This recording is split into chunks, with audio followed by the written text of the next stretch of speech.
Welcome everyone, Dylan Gemelli here today with a brand new video for you. So today we're going to talk about how to properly dose the SARM S4, also known as Andarine. But before we get into that, I have to reiterate, I am not a doctor, so anything I say in these videos is for your entertainment purposes only. What you do with this information is completely and utterly up to you, and I am not advising nor condoning you to use any of the things that we discuss in any way, shape, or form. So let's get right down to it. Alright, now, this is a method that I've actually developed over several years of use, implementation, and studies on the effects of S4. Alright?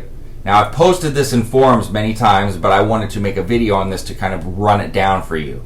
Now, if you're trying to accurately gauge an individual response to the binding of the eye receptor that S4 can actually cause, it's basically impossible because it is completely variant from person to person. Now, there is a way to ensure that although that there are, different responses from person to person, mitigation of these, side effects with the vision is possible, and insurance, for you of a longer and less like side effect riddled cycle can then be obtained.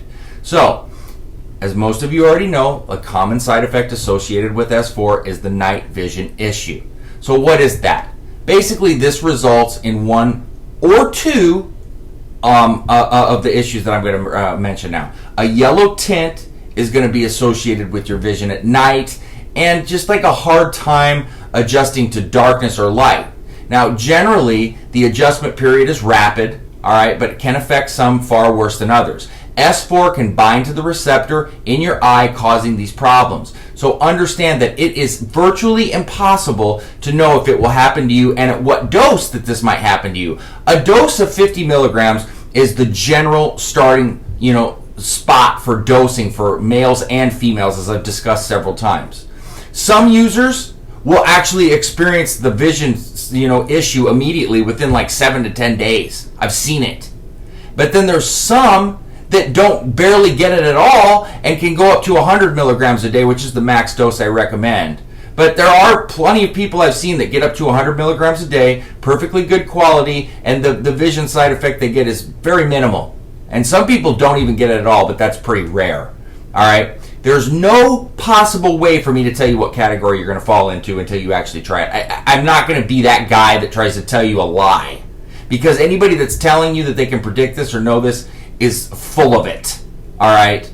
Now, the vision issue is not permanent. I repeat, any vision issue that you have with S4 is not going to be permanent. It's not going to be long term. Anything of the sort. Look, the half-life on S4 is very short, about 4 to 6 hours. So some people have to go a different route in dosing. What they'll do is they'll take S4 for 5 days and take 2 days off because they're unable to handle the vision sides.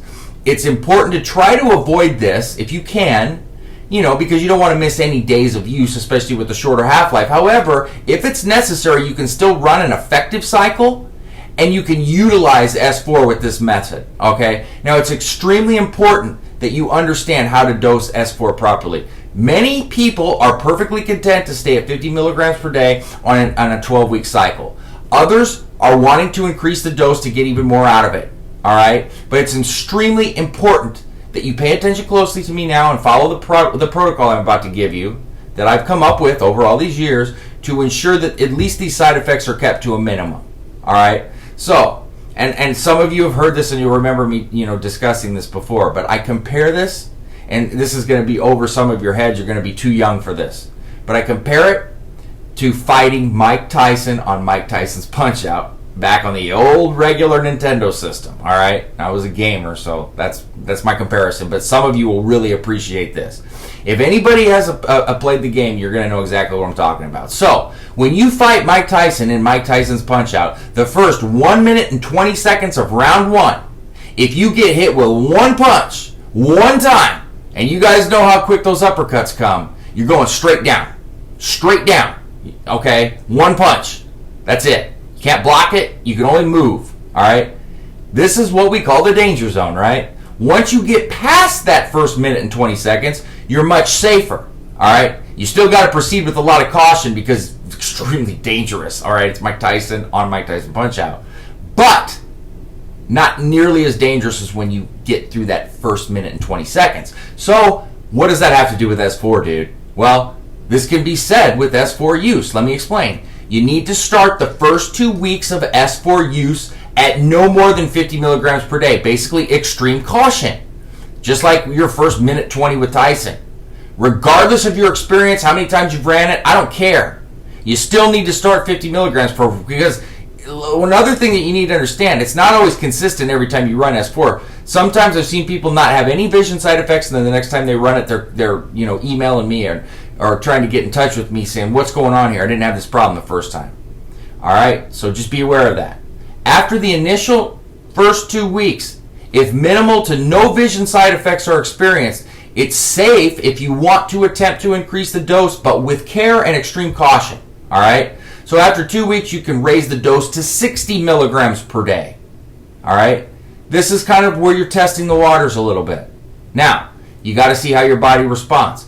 It's best to stay at this dose at least 10 to 14 days before you even think about another increase. Now, if you're able, after this amount of time, you may want to attempt to increase it another 10 milligrams to 70 milligrams per day.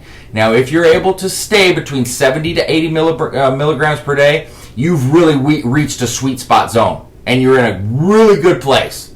Ideally, 100 milligrams is going to be the best possible dose to get the most out of it, okay? But 70 to 80 milligrams is really nice. It's going to be perfect for so many people. Continuing to increase after 10 to 14 days is also best, all right? A user should not exceed 100 milligrams per day of S4.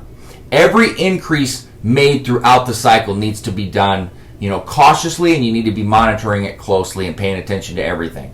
Some are far more blessed and luckier than others, and in terms of experience of binding to the eye receptor that can cause the issues that occur.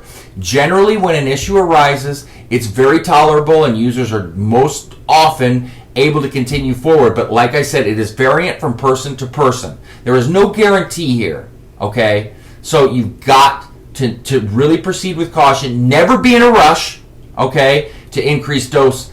And you need to follow this protocol, and it will be the safest and most effective way to properly run and dose S4. All right? So, I am a cautious guy. It's no secret. Some people absolutely love me for that, and some people absolutely hate me for it.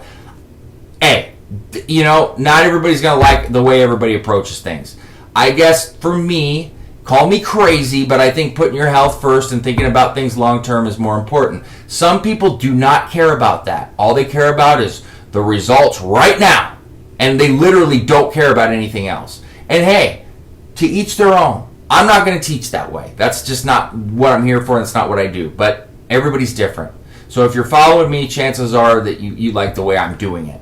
So that's what I taught you here, and hopefully this will help you to get through it and run it as the most effective way possible. So that being said, www.iSarms.com/forums. I'm also on the Evolutionary Forum as well as the Elite Fitness Forum. You can also email me, Dylan@iSarms.com, and please don't forget to subscribe to the channel. That being said, stay tuned for plenty more to come. Dylan Gemelli, signing off.